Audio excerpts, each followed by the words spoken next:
Assalamualaikum warahmatullahi wabarakatuh. Halo guys, perkenalkan nama saya Dini Nuraila Fadilah dan saya Raudatul Husna. Di sini kami akan menjelaskan tentang teori belajar humanistik Dari Makul Psikologi Pendidikan.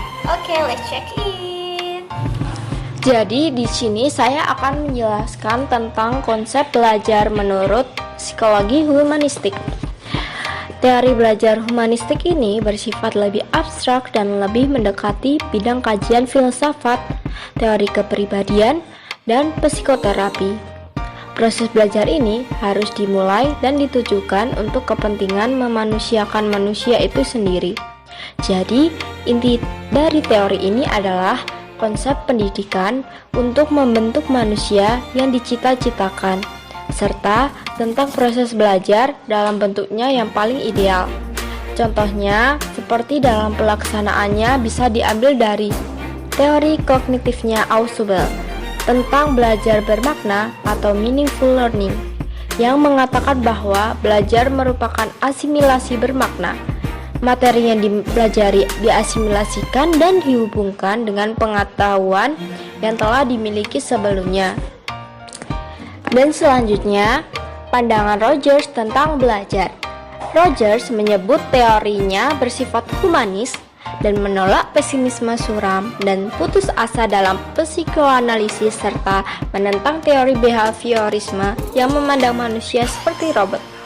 Teori ini lebih penuh harapan dan optimis tentang manusia karena manusia mempunyai potensi-potensi yang sehat untuk maju.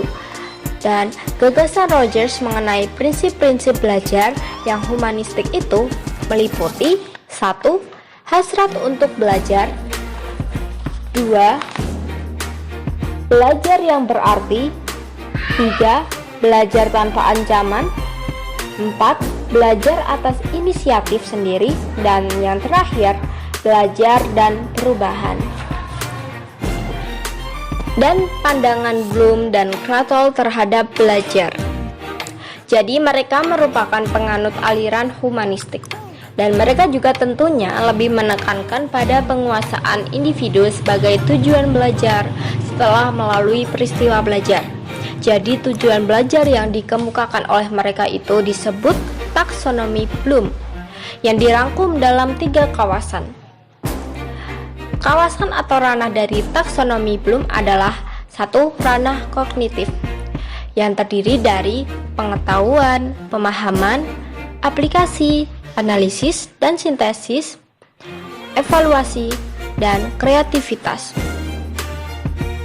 Lalu yang kedua, ranah efektif, terdiri dari pengenalan, merespon, penghargaan, pengorganisasian, pengamalan, ya.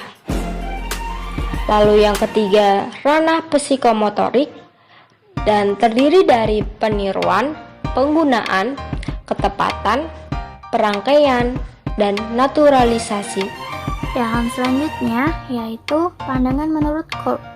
Kolb sendiri merupakan ahli yang menganut aliran humanistik, dan dia juga membagi tahapan-tahapan belajarnya menjadi 4, yaitu yang pertama pengalaman konkret.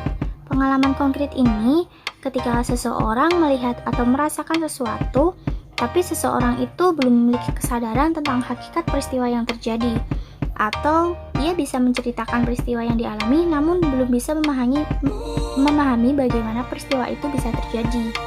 Dan yang kedua yaitu pengamatan aktif dan reflektif. Nah, di sini seseorang itu sudah mampu memikirkan bagaimana peristiwa yang dialaminya bisa terjadi.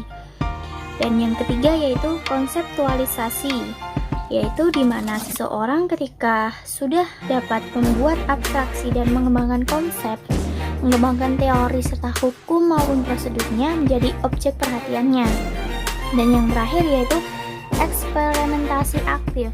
Ya, ini di mana seseorang dapat mengaplikasikan konsep, teori maupun aturannya itu menjadi nyata.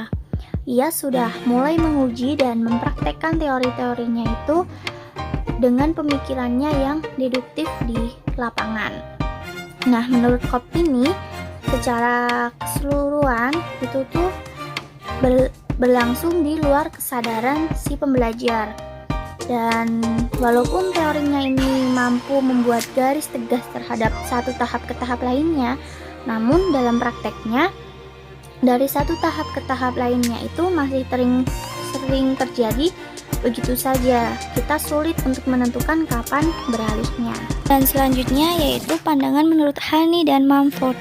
Di sini mereka membagi siswa menjadi 4 macam atau 4 golongan. Yang pertama yaitu aktivis. Aktivis itu mereka yang melibatkan diri dengan pengalaman-pengalaman barunya, dan mereka cenderung bersifat mudah dipercaya dan mudah untuk diajak berkomunikasi. Ya, dan yang kedua yaitu reflektor. Reflektor di sini mereka cenderung berlawanan dengan kelompok aktivis. Mereka sangat berhati-hati dalam mengambil langkah dan penuh pertimbangan. Dan yang ketiga yaitu teoritis.